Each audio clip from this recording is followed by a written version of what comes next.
It's the Believe in Texans podcast brought to you by FanDuel, and I've got a whole bunch of audio that I've been collecting. I'm going to empty the chamber today. Some of it with CJ Stroud, some of it from the rookie minicamp. We've got a little bit of news, and we've got FanDuel expanding some of their offerings right now.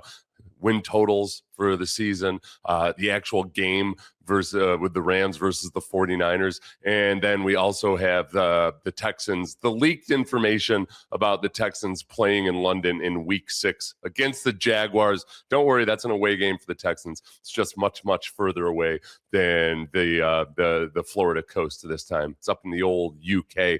But right now, the Texans are minus 162 to make the playoffs on FanDuel. Thanks for listening. Don't forget to subscribe, leave a 5-star rating, and write a review. You can find us on Apple Podcasts, Spotify, Amazon Music, YouTube, or wherever you get your podcasts. I want to do this. I want to first inform you that Kaden McDonald signed his contract. Nick Caserio continues to set the trend of signing these rookies early. Kaden McDonald's contract is fully guaranteed, partly because Nick started the trend of fully guaranteeing the guys that are taken high in the second round last year with Jaden Higgins. Remember, everybody all got in that tizzy because that's why it was at least one of the reasons they were offering for Tyler Shuck, not signing his deal until late in the offseason. And so there we have it. We have Kaden McDonald, no drama there. A little bit more about Kaden McDonald later when we get into the rookie minicamp. But I'm cool with this. Nick has his own way of operating. He doesn't like to waste a whole lot of time on negotiating just the finer details when he sees that the trend is headed a certain way. But I want to get into CJ Stroud, and the CJ Stroud news, I think, is going to be relatively small moving forward, other than whatever he shows during OTAs, whatever he shows during minicamp. You're going to get a whole lot of awesome videos from the team where it shows nothing but completions. Tank Dell, we'll see if Tank Dell shows up at some time in OTAs. I mean, he's there at OTAs, but does he show up in full team activities, minicamp, and all of that? We're all eagerly anticipating that.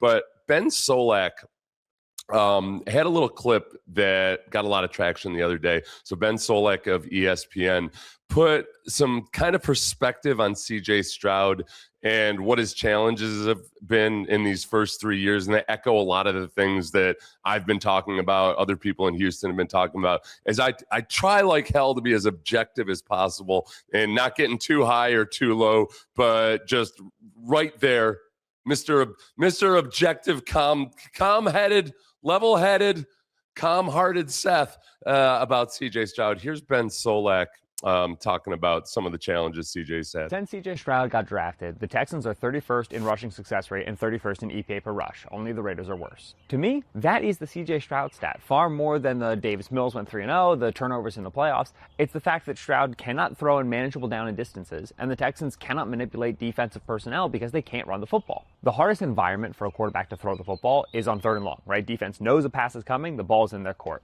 Stroud has 183 dropbacks on 3rd and 7+ over the last 2 seasons. Only Caleb Williams has more. But it's not just late downs. As a rookie, Stroud saw base defense, 3 linebackers, 4 defensive backs, on 26% of his dropbacks, led the league. And that's obviously easier to throw against than nickel and dime. But as defenses realized that Stroud was dangerous and the Texans' running game wasn't, they stopped putting base on the field. Stroud saw on about 15% of his dropbacks last year, 6th lowest in the league. If you can't run the football, you can't create manageable down and distances, you can't force opposing defenses to put run defending players on the field, and it's just going to be plain hard to throw the football. The Texans obviously know this, and they're trying to address it. They draft Keelan Rutledge in the 1st round, and then Marlon Klein, the blocking tight end out of Michigan, in the 2nd round. This after they traded for David Montgomery to be a thumper between the tackles, and in free agency, they added Wyatt Teller. They added Braden Smith. They're trying to retool this offensive line. That's why you're just not going to get CJ Stroud concerned from me. I haven't seen him play in a healthy, balanced offense, and I think once I do, I think he'll look a lot more like he looked as a rookie.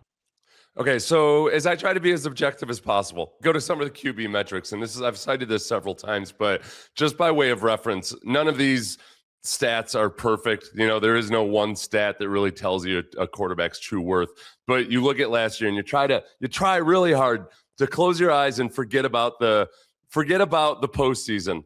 Which is kind of like if you try to learn how to meditate and you're thinking to yourself, okay, I'm not going to have any thoughts, but now I'm thinking about not having any thoughts. No, clear your mind, my friends. QBR is 12th, passer rating is 17th, EPA per drop back on Sumer Sports at least. They're all different calculations, but ninth in EPA per drop back. a lot of things that indicate, okay, he had an average to slightly above average year, but you want to see more, obviously, before you give him that big contract. And we'll get to some Jason McCourty audio that makes me feel better about the contract situation. But I think some of the things that Benjamin Solak touched on there are 100% true. At first, the sheer volume of third and longs that he's had, and it doesn't matter who you are as a quarterback, it's hard to convert third and longs. The personnel tendencies, 100% agree with him on all of the things he said there. But I would add to that, and he touched on this a little bit, which is, you can get away with not running the football a bunch in the NFL. Plenty of guys have done it. Like Pat Mahomes has done really well despite not them running the football all that often. But if philosophically your offense is designed with a run element, and you think to Kyle Shanahan and how big a part of it is for him, you can't just say, well, modern NFL, yada, yada, yada, yada. If the structure of your offense is that we want to line up in heavier personnel, we want to be able to help the offensive linemen out, but also run the football. If you do all those things, but you're not actually capable of running the ball, then you become very predictable and easy to defend. And we've seen that really over the course of the last 3 years, and with little fits and starts where in games where they do run the ball well, oh wow, look at how well the run game is tied to the passing game and how they can't complement each other. But if you don't have that, it's like you're driving a car that's supposed to have a V6 engine, but it's got a V4, and you're operating without a couple of cylinders, and that's what they've been doing by and large. First thing that people will say when anybody talks about how CJ Stroud hasn't had a good rushing offense for the last 3 years, they'll say, well, look, Joe Mixon had over 1,100 yards, didn't he? He did, but if you think back and you watch those games, and this is buttressed by the actual statistics, it just wasn't consistent enough. It wasn't dependable enough. It wasn't anything you could build off of. And Joe Mixon had the lowest success rate, the percentage of his rushes that are considered successful. And I don't want to get into too long of an explanation of that. It's basically based on how close you get down to the first down marker, depending on what the down and distance is. It was the lowest he had in his career since he became a full-time starter and player. It was the lowest success rate he had since his rookie year. And we remember that season. It was a whole lot of, stuffed behind the line of scrimmage, hit behind the line of scrimmage, but he ran for 3 or 4 yards. Then he breaks off a long run. And you'd come out of games where you'd say, well, they rushed for 150 yards, but they really didn't run the ball well, other than a couple of big Joe Mixon runs. You think back to the Patriots game where they weren't good rushing the ball, but 2 years ago. But Joe Mixon had a big run. Dameon Pierce broke off a long run at the end, and they won that game pretty decidedly, but it wasn't with a good, consistent rushing attack. That is 100% what they're focused on this year. Is we want to be able to run this offense with this philosophy. We need to be able to run the football. And if you hate the phrase, I'm sorry, but establish the run, because that's a core part of their offense. So where does that leave CJ Stroud in the contract discussions? I like this clip from Jason McCourty on ESPN. He was asked about how much pressure is there on CJ Stroud right now. There's a ton of pressure on C.J. Stroud. 1, the contract. 2, to be able to just rebound from what he did in the playoffs this past season. I think if you're C.J. Stroud, you like the fact that you don't have a contract offer in front of you, because I don't want to negotiate coming off of the 2 games that he played in the playoffs. I want an opportunity, to your point, 5 new offensive linemen. This is a chance with a brand new running back in David Montgomery to go in there and set the tone for this offense. Nick Caley, the coordinator, it'll be his second season. They got rid of some coaches and brought in some guys that knows Caley's system. So now for C.J. Stroud, you're setting yourself up for success going into a season healthy with an opportunity to prove that you're one of the best quarterbacks in the NFL. Now you're negotiating from that standpoint. So, yes, it's a ton of pressure, but it's also a runway to be able to get the bag and get paid. A runway to get the bag and get paid. That's a good title for a thumbnail.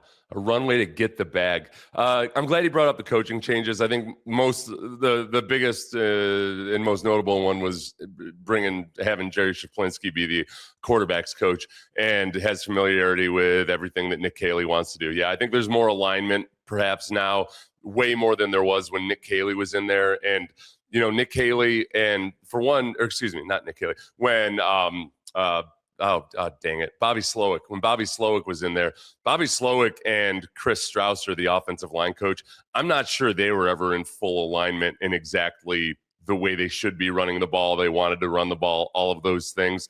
It feels a lot different now. Kaylee and Popovich have their background together with New England, Shaplinsky, and a lot of the other things they've done in the coaching. It feels more aligned right now. On the contract side of things, 100%. Based on the report from DJ Bieniemy that there haven't been any discussions between Stroud's people and the Texans yet on an extension, makes me wonder if, from CJ's side of things, that he really does think, look, I understand the deal. I understand how it looks. I understand what my performance has been. Whether you make excuses or explanations for it or not, he's not in a real strong negotiating position to come in and say, hey, make me the highest paid quarterback in the league. And if that is his goal or something he'd like to do, which personally, I'm going to say, look, I love to do everything for the team and the love of the game and everything, but getting $200 million guaranteed or something, that's not bad in life. I'm never going to argue that it's not nice to get $200 million guaranteed, not to mention what it does for your ego and pride. But I think it's very possible that nobody's pressing the issue here, that the Texans aren't going to push to get a deal done, that CJ himself says, man, I think I'm capable of more. I like what they're doing in adding to the offense and putting all of this around me, and that we really might not hear a peep about this other than jamokes like myself, or then especially the really loud people on First Take and Get Up and everything talking about it, because they run out of stuff to talk about between now and training camp. So it's going to keep bubbling up, but I think there's a really good chance that we're just kind of at a comfortable holding pattern, both from CJ's side and from the Texans, to let's play the best we can as a team and as a quarterback this year, and then we'll reconvene at the end and figure out what we want to do about it after that. And because there's really no hurry other than the precedent set by some players getting that deal after their third year. You're not really in a hurry in terms of how much leverage the Texans have right now over CJ Stroud to really do anything about it at all. And that's as hot takey as I can get about it. Texans right now on FanDuel are at their win total is 9.5, which feels like where it's been pretty much every year for the last few years. And it's hard to argue against the Texans. It's hard to argue or envision in my mind them not winning at least 10 games as long as they don't have extreme health issues. It's also hard for me to say that while watching what's been happening with the Astros this year. We know what injuries can do to a squad. Rookie minicamp was this week. I don't think I've talked to you guys on the Believe in Texans podcast since rookie minicamp began. So we've gone over on my YouTube channel, which you can subscribe to, do a lot of content there, the Seth Payne Show on YouTube. I also take some of the audio from some of my podcasts there and put the audio on the Believe in Texans podcast if you just want to listen to it, because you can't watch the YouTube or whatever because you're out walking, exercising, doing all that good stuff that you healthy folks do. That there was some really good stuff. Look, it's rookie minicamp. They're not competing against anybody. You basically get to go out and see them do the same stuff they did at the combine and in position drills and everything, except in a Texans practice uniform instead of their combine gear. And here was DeMeco talking about getting the rookies integrated into the scheme. We had Sean Pendergast and I on the radio, had one take this morning that ended up angering some of our listeners more than I thought it would be. But we'll build to that. It's concerning Kaden McDonald. I want to start off with DeMeco talking about getting these rookies integrated into the culture of the Texans. Yeah, our culture here is set, so I don't have to say much on it, but I still have to make sure I teach our rookies what that looks like. A lot of guys coming from a lot of different places all over the country, a lot of different schools who do things a lot of different ways. So we just have to let them know how we do it here in Houston. Maybe a little different. But we believe in what we do here. We think it works. We build it around the people. And that's what you'll notice about the draft class and the guys. And when you talk to them, like, it's built on really high character guys, starting, with Rutledge. Just a really great guy, loves football, right? He's ready to put on pass today, so I had to slow him down. But it's exciting to work with these guys, exciting to see them. And my main message for these guys is not about coming out and being perfect today. I just want to see how they progress the next day.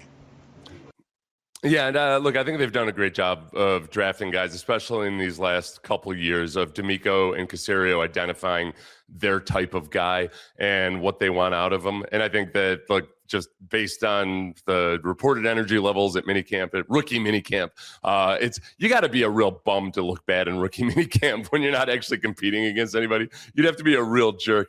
But there are a couple clips from Kaden McDonald, who I like a lot, and I love his energy and his youthfulness. I think he's very, very young.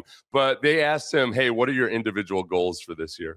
Like I said, win a Super Bowl, Rookie of the Year, All-Pro first year. These are realistic for me. I wrote this down, and, I'm blessed to be here, and I got a chance. Okay, so I spoke about this for a little bit, and I think some people thought I was being a hater or a jerk or something. It was those last 2 goals of the 3 goals that he stated that raised my eyebrows a little bit because, okay, Super Bowl, awesome. Go win a Super Bowl. Not so easy to do all the time, but yes, that's your goal every single year. Rookie of the Year and all-pro as a rookie is really, really, really hard to do. Very few linemen ever do it, and they tend to be guys like, Micah Parsons and other guys. So this is where I have to fight against the old codger sentiments or tendencies I have in me, or the grizzled old veteran NFL player, because yes, every guy should have lofty goals. Your goals should be unreasonably high. It was notable to me because you don't necessarily hear a lot of the guys on the defense answer questions when asked about their goals quite that way. They direct towards the team a lot. They'll talk about certain specific things. Here's Kamari Lassiter on Texans All Access when he was asked about what his goals are for this year. I feel like I want to be a good leader on our team, for one. I feel like we have really good leaders on our team, and I've seen the leadership, whether it's from guys like Petrie, who don't talk a lot, even Sting, who doesn't talk a lot, whether it's guys like Will and Aziz, who are more vocal, even CJ, just guys who I want to be like a good leader on our team. I feel like, year 1 and year 2, those are like your younger years. Once you get into year 3, you got to go ahead and make that transition. Yep. So I feel like that's something that I really want to work on. And then on the field, I feel like I just want the ball. I want the ball. I want more ball production. Yeah, so more ball production for him, and that's something that Aziz Al-Shaair talked about in one of his interviews after he signed his contract, was the importance of getting more. They want more forced fumbles and recovered fumbles and interceptions that don't involve strip sacks. The vast majority of their caused fumbles came from strip sacks last year, and they want to do more of that. Kamari Lassiter, look, he's had a lot of PBUs that I'm sure he'd love to turn into interceptions. And this is where, again, I cannot stress this enough. I'm not trying to act like that Kaden McDonald shouldn't have those goals. It's that sometimes things like being all-pro or being rookie of the year, it's in any given year, there's a lot of stuff that you can't necessarily control. You could play awesome and you're just not necessarily going to get the shine or whatever, or the attention just based on how the games play out, what the primetime games look like, all of that. And I'm only addressing it here just because I know a lot of you have heard me elsewhere on the radio say it, and people said, "Hey, why are you trying to have him tamp down his dreams?" There's a couple things. One, I just talked about, just the controlling the things you control about. 2 is I don't think DeMeco's had like a goal setting session with them or anything yet to where you can start hammering down what are the specific things you need to do to get to be an all-pro caliber player. Rookies just, as Bill O'Brien once said, rookies, they don't know anything, which is true. They just don't know anything about exactly what it takes. And then I think the third thing is just, as a veteran player, you hear a lot of rookies come in and make bold statements and talk about how they're going to be this or going to be that. And you just kind of look at them and you're like, all right, man, all right. J.J. Watt, I'm guessing, had scribbled down on a notebook goals that might have sounded similar like that his rookie year. But J.J. Watt's the rare guy that, just goes out and does every right thing to do it. So it's not me saying that Kaden McDonald can't do it. I'm really excited about Kaden McDonald. It's just kind of a reminder of, man, these guys are young. Rookies are young, and sometimes it's a little. It'll be interesting to see, how a guy like Danielle Hunter wasn't even voted to the Pro Bowl last year. He was second team All-Pro, and he's one of my favorite football players of all time who just put together a masterpiece of a season. As far as Kaden McDonald, how does he fit into this defense?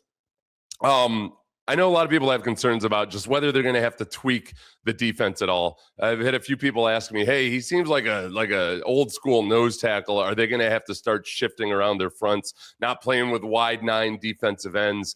And my short answer is no, they don't really have to tweak anything at all. And I'll play DeMeco talking about what he liked about Kaden McDonald and explain how it still fits into the way they operate right now. Yeah, what I liked about Kaden from his tape at Ohio State was the physicality. It shows up, right? When he's across the line from an offensive lineman, no matter who it was, he was knocking those guys back in the backfield. That translates to Houston Texans defense. We want to knock guys back. He does that, and he's still a very young player who has so much room to grow, so much room to ascend. But it starts right here today. You see him in his individual drills. He has the power. We can win with that type of power. Yeah, he has a lot of pop and explosion and can get across the line of scrimmage quickly enough, but he doesn't have to be a guy like one of these classic 295-pound 3 techniques that people think about or thought that that's what DeMeco wants, just these super athletic, kind of, smaller by modern standards defensive tackles. And I got to tell you is the Texans the last couple of years have played on the defensive line where sometimes they'll have their defensive tackles play head up on the guard, and that he is almost like a 2-gapping nose tackle, but he's doing it on the guard. And they've had guys do that and do it pretty well. Like Togiai is really, really good at it, but Togiai is he's not a huge, massive space-eating type of guy. Kaden McDonald fits into that immediately, and I think he could theoretically or hopefully make the Texans even better when they want to play that technique. But then even when they're getting into that, the mode that they're not always in, but people think they're always in, where the defensive linemen are just lining up in a gap and getting upfield and going. Kaden McDonald doesn't have the same foot speed as some of the smaller guys. So there's going to be times when you're lined up like that where, yeah, he's not going to just get necessarily beat the guard clean the way a guy like Sheldon Rankins might be able to, but he's still going to disrupt because of his power, because of his explosion and everything else like that. Offensive lineman might get a little bit of an extra half step on him, but in this defense, it's really about creating chaos in the backfield of the offense, just wreaking havoc. And I think Kaden McDonald steps in and he can do that immediately. So I'm not worried at all about whether it's a different body type or a different system fit or anything like that. I think he fits in with everything they're already doing really, really well. And if he develops into being a good pro, and certainly if he develops into being an all-pro, it makes life easier for the linebackers behind him. You got a big body like that, whether he's staying at the line of scrimmage or jetting across the line of scrimmage, it clarifies the reads for the linebackers. It makes running backs commit earlier. It does a lot of things that makes everybody else better. So I'm not worried about that at all. And after watching him at rookie minicamp, it's exciting to envision what he might become. The international game. So there was a Twitter account that leaked that the Texans are playing against the Jaguars in week 6, late October, mid-October. I think it's October 18th or somewhere thereabouts. And apparently this Twitter account, based on people that I know and respect on Twitter, say, yeah, this Twitter account's actually pretty good at breaking this type of stuff. I'm excited about it. I know there's a lot of trepidation by others that aren't so excited about it, mostly because it's a really important divisional game against the other really good team in the division that you don't want to throw that fly into the ointment when things just tend to get kind of random. The other international game that we know about for sure 100% is the season opener with the Rams versus the 49ers. Right now, FanDuel has odds out on that game because it's an official game. No odds on the Texans game, but the Rams are 2.5-point favorites over the 49ers in that game. I'm excited about it just partly because, look, the Jaguars theoretically have an advantage when they play over in London just because they've played in London 14 times since 2010. As an organization and with a good chunk of the players on their team, they've got a lot of experience doing this. They're 7-7 since 2010 in those games. And so it doesn't sound, right off the bat like that's a big advantage. Their record in that time at home games in Jacksonville is about a 40% win percentage. So and again, without going into the individual matchups or anything, for whatever it's worth, they've been a 500 team despite playing a lot of really bad and miserable seasons in those times. So do they have a genuine home field advantage? I'd say no, but they do have maybe a little bit of a leg up just because as an organization, they're more comfortable and they've had more reps doing it. The thing that you don't get over there if you're the home team is really any kind of a noise advantage.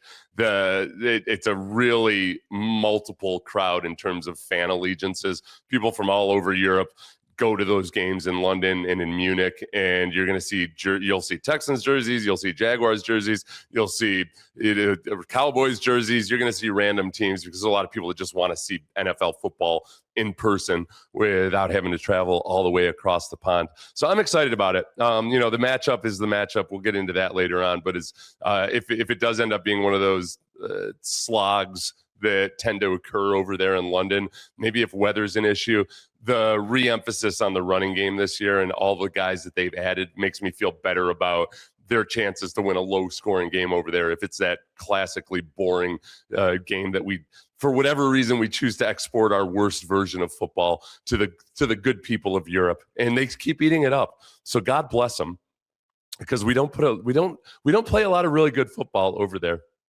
Thanks for watching or listening to the Believe in Texans podcast. Remember to subscribe, leave a 5-star rating, and write a review. You can find us on Apple Podcasts, Spotify, Amazon Music, YouTube, or wherever you get your podcasts. Everybody have a great one.